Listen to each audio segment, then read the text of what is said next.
ସମସ୍ତଙ୍କୁ ଏମିତି ଲାଗେ କି ଘରକୁ ପରିଷ୍କାର ପରିଚ୍ଛନ୍ନ ରଖିବାକୁ ହେଲେ ଘରେ ଥିବା ଗୃହିଣୀମାନଙ୍କୁ ବହୁତ ସାରା କାମ କରିବାକୁ ପଡ଼େ। ତ ବହୁତ ସାରା କାମ କଲେ ହିଁ ଆମେ ଆମ ଘରକୁ ପରିଷ୍କାର ରଖିପାରିବା। ହଁ, ମୁଁ ଏମିତି କିଛି ଟିପ୍ସ କହିବି ଯେଉଁଟାକି ବହୁତ କମ୍ ପରିଶ୍ରମରେ ଆମେ ଗୋଟେ ଗୁଳିରେ ଦୁଇଟା ଶିକାର କରିପାରିବା। ରୋଷେଇ କରିବା ସହିତ ଆମ ଘରକୁ ବି ବହୁତ ଶୀଘ୍ର ଆଉ ବଢ଼ିଆ ସେ ପରିଷ୍କାର ରଖିପାରିବା। ଏମିତି କିଛି ଛୋଟ ଛୋଟ ହ୍ୟାକ୍ସ ଅଛି ଯେଉଁଟା ମୁଁ କହିବି ଏଇ ଭିଡ଼ିଓରେ, ଯାହାଦ୍ୱାରା ଆମ କିଚେନ୍ କ୍ଲିନ୍ ରହିବ। ଯେଉଁମାନଙ୍କ ଘରେ ବହୁତ ସାରା କାମ, ମୋର ତ ବହୁତ ସାରା କାମ ଯେଉଁଟାକି ମୋର ବେଶୀ ସମୟ କିଚେନ୍ ହିଁ କଟିଯାଏ। ଆଉ ସବୁଠୁ ମାନେ ଗହଳି ଜାଗା ମୋର କିଚେନ୍ ହିଁ ଦେଖାଯାଏ, କାରଣ କାମ କରିସାରିବା ପରେ ସବୁବେଳେ ରୋଷେଇ ସାରିଲା ପରେ ମୁଡ୍ ହୁଏ ଯାଇକି ଟିକେ ରେଷ୍ଟ ନେବି। ଆଉ କିଚେନ୍ ଉପରେ ସ୍ଲାବ୍ରେ ବହୁତ ସାରା ଗହଳି ହେଇ ରହିଯାଇଥାଏ, ଯେମିତିକି ମସଲା ଡବାଟେ କଢ଼ା ହେଇଥାଏ ତ ସେଇଟା ସ୍ଲାବ୍ ଉପରେ ରହିଯାଇଥାଏ, ତେଲ ଡବାଟେ ସ୍ଲାବ୍ ଉପରେ ରହିଯାଇଥାଏ, ଏମିତି ହିଁ ହେଇଥାଏ।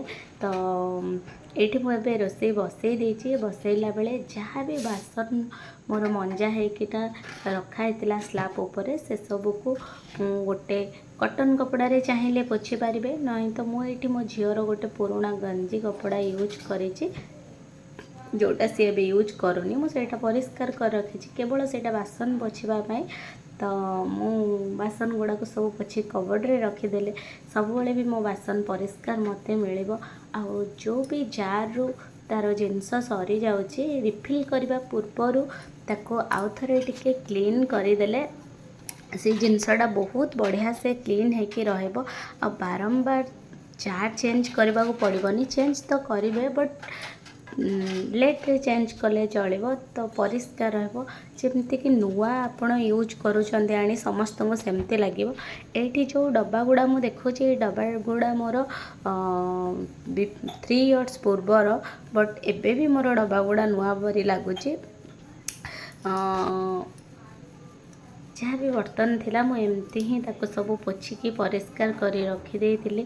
ଯେତେବେଳେ ରୋଷେଇ ବସାଉଛନ୍ତି ସେଇଠି କିଛି ସମୟ ଆମେ ନିହାତି ଠିଆ ହେଇଥାଉ। ଠିଆ ହେଲା ବେଳେ ଫୋନ୍ ଦେଖିଥାଉ କି ଆଉ କିଛି କାମ କରିଥାଉ। ସେତେବେଳେ ମୁଁ ଚିନ୍ତା କଲି ନାହିଁ, ରୋଷେଇ ବସିବା ସହିତ କିଚେନ୍ରେ ଯାହା ବି ସେଇଠି ପୁରା ମେସି ହେଇକି ରହିଛି, ମୁଁ ସେସବୁ ଜିନିଷକୁ ବସିବା ସମୟରେ ତାକୁ ତା ଜାଗାରେ ରଖିଦେଲେ ଘରଟା ମୋର କ୍ଲିନ୍ ମିଳିବ।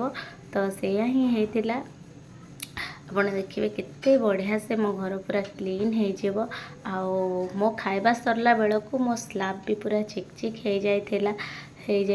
ଯେତେବେଳେ ବି ଯେକୌଣସି କାମ କରିବା ସମୟରେ, ରୋଷେଇ କାମ କରିବା ସମୟରେ ଗୋଟେ ଟିସ୍ୟୁ ପେପର୍ ଆପଣ ରଖିଦିଅନ୍ତୁ କିଚେନ୍ରେ। ଟିସ୍ୟୁ ପେପର୍ ରଖିଲେ ବି ଆପଣଙ୍କର ସେଇଟାର ଜାର୍ର ଉପର ଗୁଡ଼ା ଆପଣ କ୍ଲିନ୍ କରିପାରିବେ। ମୁଁ ଏଇଠି ମୋର ଗୋଟେ ସବୁ ସ୍ପୁନ୍ ଆଉ ଫର୍କ ରଖିବା ପାଇଁ ମୁଁ ଏମିତି ଗୋଟେ ୟୁଜ୍ କରିଛି, ସେଇଥିରେ ମୁଁ ରଖିଦିଏ ଯାହାବି। ଏହା ସହିତ ଏପଟେ କାମ କଲାବେଳେ ମୁଁ ରୁଟି କରିବା ପାଇଁ ବି ଅଟା ମାଖି ଦେଇଥିଲି, ସେଇଟା ବି ସ୍ଲାବ୍ ଉପରେ ଥିଲା। ବର୍ତ୍ତମାନ ଯେହେତୁ ମୁଁ କ୍ଲିନ୍ କରୁଛି, ସେସବୁକୁ ଆଣିକି ସାଇଡ଼୍ କରି ରଖିଦେଇଥିଲି।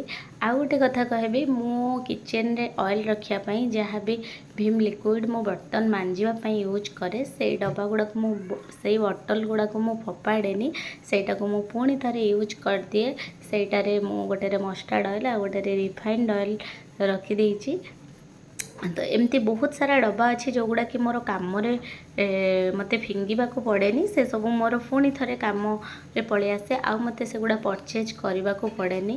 ଏମିତି ବି ବହୁତ ସାରା ଜିନିଷ ଯେଉଁଟାକି ଘରକୁ ଆମର ଡେଲି ଆସୁଥିବ, ସେସବୁ ଜିନିଷକୁ ବି ୟୁଜ୍ କରିହେବ, ଆଉ ସେଇଟା ବି ବହୁତ ସୁନ୍ଦର ଲାଗିବ। ଯେମିତିକି ଏଇଟା ମୋତେ ପିଠା କରିବାରେ ବହୁତ ସାହାଯ୍ୟ କରେ। ବହୁତ ସାରା ମେଞ୍ଚେ ତେଲ ପଡ଼ିଯାଏନି, କି ତରକାରୀରେ ତେଲ ପକାଇଲା ବେଳେ ବି ବହୁତ ସୁବିଧା ହୁଏ।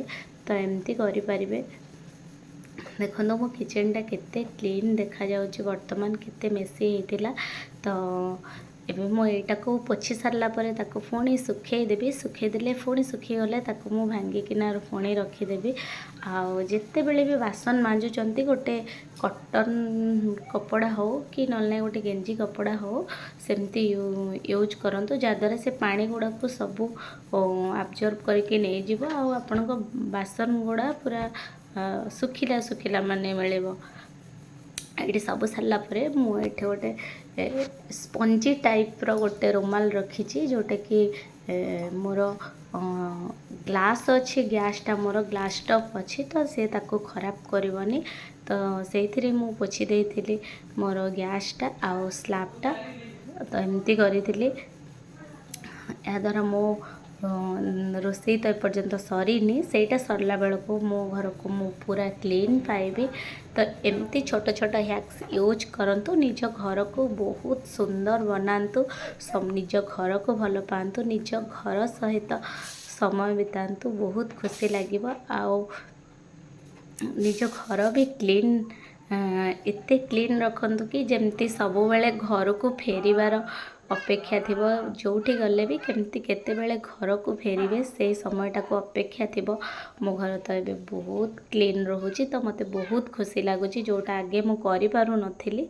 आ मनरे मोर बहुत दुख रहउतला कि मु क्लीन करि पारुनी ठीक से बोली बट एबे देखंतु केते बढ़िया से मु क्लीन करि देली एठी मोर डालमा तो हेई गला सिमेई भी बनी गला अटा तो मु माखिकी रखिची खाली रोटी करबा बाकी रहेला किंतु जिते भी मो किचनटा जमती अलिया देखा जाउतला देखंतु केते शीघ्र क्लीन हे गला रोषे मॉर्निंग रे मो घर को बहुत सुंदर से पाइबी आ मते भलो फील हबो तो आज कार्तिक पूर्णिमा रे समस्त को बहुत सारा अभिनंदन और शुभकामना बाण फुटेला बेले टिके सतर्कतार सहित बाण फुटातु सकाळे आमे डंगा भसेबा को समस्ते मंदिर जाइतलु मंदिर पाखरे जाई सेमते डंगा भसेबा कथा डंगा रे टिके किछि सोरिष आ गोटे पान आ फूल आ मोमबत्ती आ धूप दे देइतलु समस्ते जानी डंगा भसेला बेले कौन कह जाए आओ झील को भी सेटा शिखे देथिलो आकामा बोई पान गुआ बोई मासक धर्म तोर दिनक धर्म मोर आज समस्ते आम राति 4टार उठी पुओ झील समस्ते गाधेकी परिष्कार होइकि नाही मंदिर जाइथिलु आओ डंगाटा भसई देथिलु मो झील तो बहुत खुशी हो जाइतला पुओ तो से तो किछि बुझिनी झील भी किछि बुझिनी जा बहुत भलरे आज दिनटा गला आशा करछि वीडियोटा बहुत हेल्पफुल हवा आपनको वीडियो देखियो मो चैनल को लाइक शेयर कमेंट करेंगे मोर वीडियो को मो चैनल को सब्सक्राइब करने को जमा भी भूलिबेनी आज एतिकी पुणी देखा मोर आउ गोटे क्लीनिंग वीडियो रे सेते पर्यंत बहुत भलरे थांतु खुशी रे थांतु आ मो वीडियो को कंप्लीट देखु थांतु आ भल लागिले लाइक शेयर कमेंट करने को जमा भी भूलंतुनी।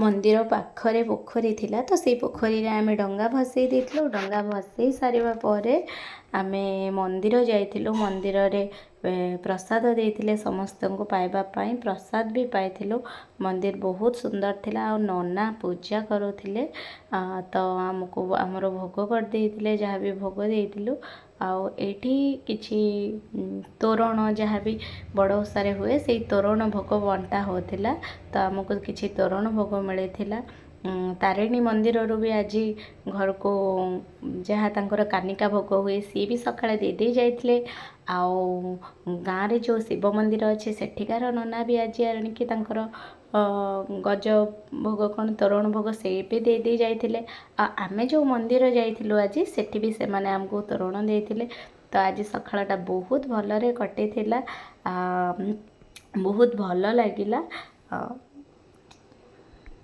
हैप्पी